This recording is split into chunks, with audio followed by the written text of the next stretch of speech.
Remind our lawmakers that no gold medals are given for breaking shutdown records.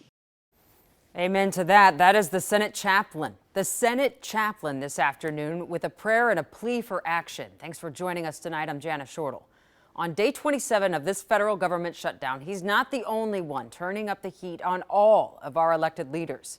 Kent Erdahl is here, and he's going to talk more about these new calls for action and whether or not they'll move the needle. Hey, Kent.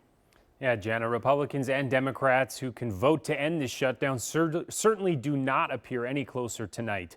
But we are starting to see mounting pressure from the outside, including from Chaplain Barry Black, who has spoken out during other big moments in the Senate and shutdowns in the government. And he used time tonight to remind senators of what's at stake as federal workers miss another paycheck and others worry about cuts to benefits. When our children and grandchildren want to know what we were doing in the 119th Congress during the famous shutdown, may we not have to give these answers. I helped set a new record for keeping the government closed. I failed to appeal to the better angels of my nature.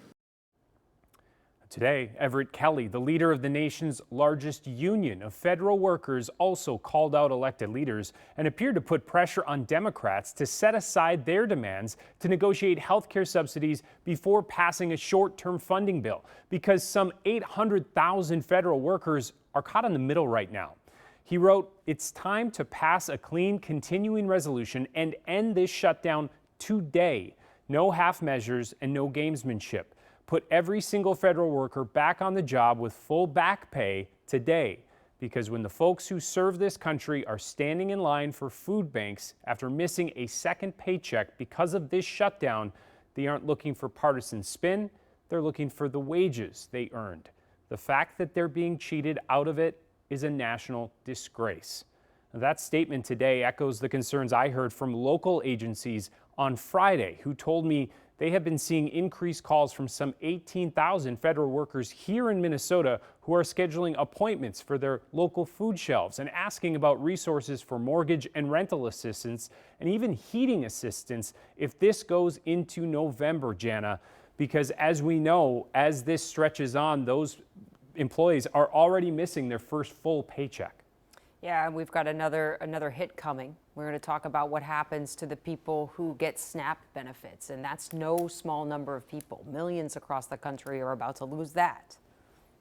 Yeah, and that's something that those food shelves that are hearing those increased calls, they're feeling it on all sides. Right, both of those coming together at one time.